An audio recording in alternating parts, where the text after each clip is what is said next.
Welcome to UND Insider Weekly alongside my trusty companions, Tom Miller and Paul Ralston. Mitch Wigness, not so trusty, joins us. Mitch, the voice of the UND women's basketball team and UND Athletics. Paul Ralston, UND Athletics. Of course, Tom Miller from the Grand Forks Herald. Gentlemen, it was a big weekend, and it starts really with, it was of epic proportions, considering where the women's basketball team was last year compared to this year.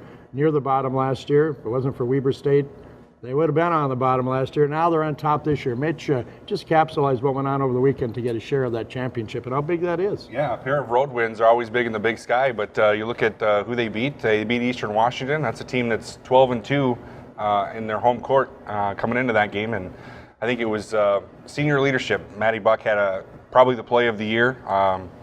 North Dakota's up by 1 in the final minute. She steals a pass at the perimeter and scores on the other end, and basically that was the end of the game. So it was a huge weekend, and obviously to see what UND has been able to accomplish this year has been impressive. You look at Coach Brewster, and he had to go out and find a few players to go into that backcourt here this season from a year ago, and they're young, inexperienced, but they've really risen to the occasion far more often than not, and that's really been a big key for them, don't you think? Yeah, I think they've got to be happy with how much time they've gotten out of a sophomore transfer, Kelsey Knox.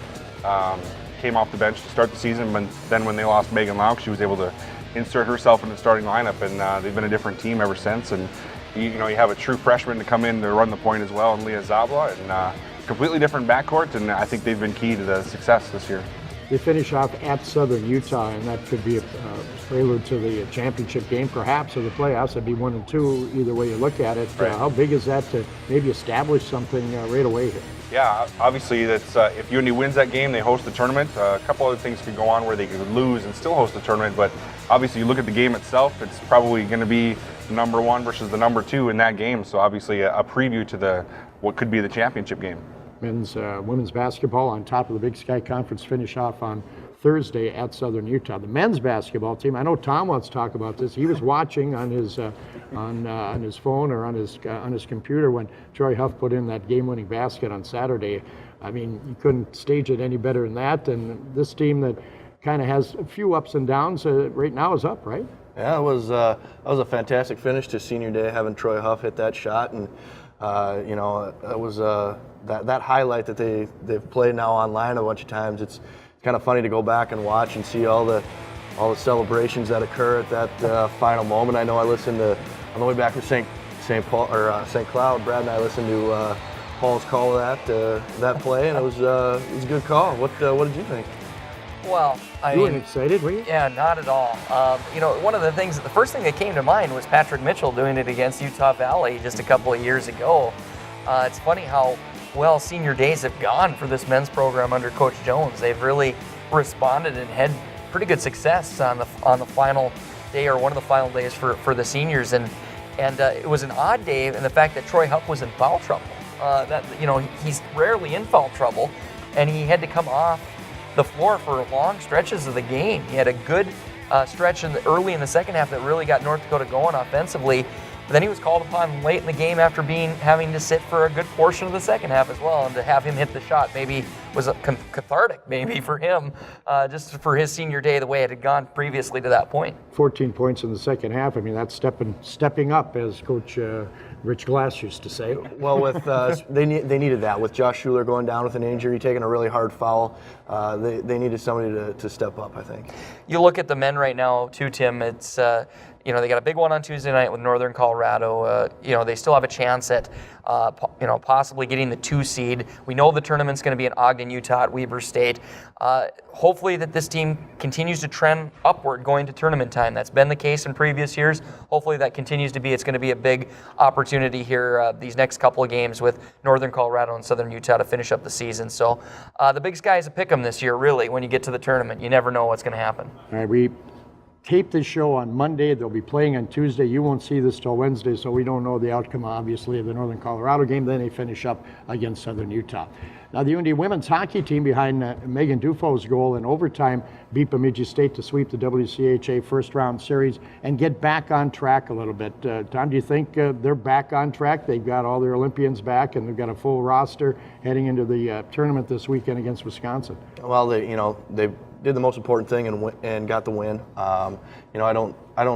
I imagine they're not completely satisfied with the way they played against Bemidji State, but I think the biggest thing is wins aren't going to be easy in playoff time, no matter who you're playing.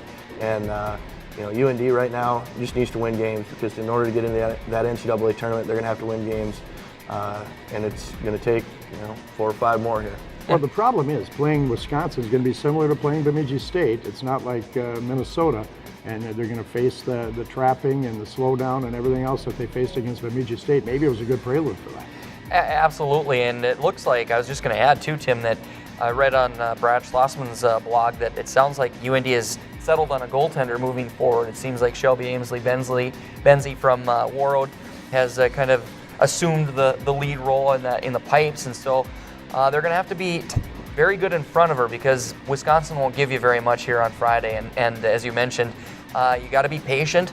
And sometimes you can't be leaning too forward, because basically I think Wisconsin's game is always to kind of suck you in, having 5 players going in that offensive zone, and then you're leaning too far forward and they counter you and get one. They're so well coached by Mark Johnson. I think that he coaches according to their talent, which a lot of teams don't. A lot of guys go out and say, this is how we play, this is how I coach the game, this is how we're going to play the game.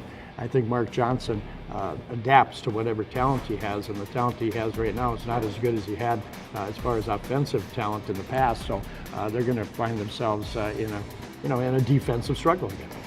No doubt about it. It's going to be a lot of fun to watch. That's Friday in Bemidji, and the other game was Minnesota Duluth. Yep. So a couple of good semifinals that day, no doubt about it. The men's hockey team had some fun last Friday night in the second period against St. Cloud State. They go in tied for the NCHC lead. They come out of there tied for the NCHC lead. But Tom, Friday night certainly was entertaining. Where that second period came from, I'm not sure. Bob Moskow still shaking his head, the coach of St. Cloud State, on how that happened.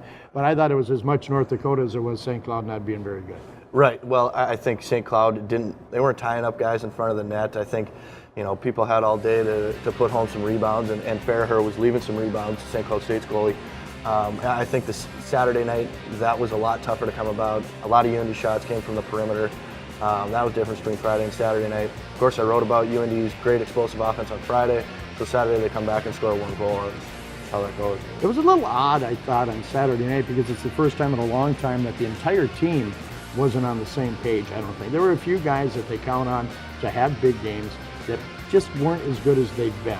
But still, they were competitive, and had it not been for a very nice play by Corey Thorson for the game-winning goal on Saturday night, who knows if that would have went into overtime. And then Michael Parks had a wide-open net chance, extremely wide-open net chance for North Dakota, and couldn't put it. So it wasn't like they were out of the game.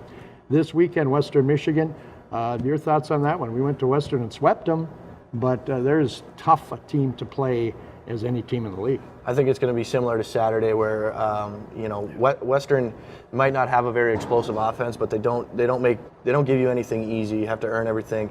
I know UND did sweep in Kalamazoo, but they needed a pretty impressive save from Zane Gothberg that almost sent you through the press box there late to pull off that sweep. So this is a big series for Western Michigan, big series for UND with the Penrose Cup on hand.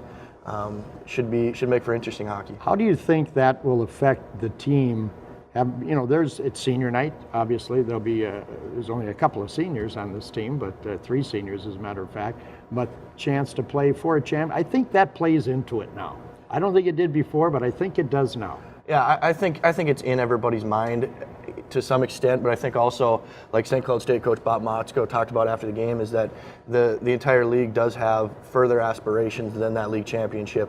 It's kind of a nice feather in the cap, but at the same time, everybody's looking further down the road. So it's going to be a nice milestone if they do achieve winning the Penrose Cup, but I'm sure everybody's still looking forward past that. This weekend at home against Western Michigan.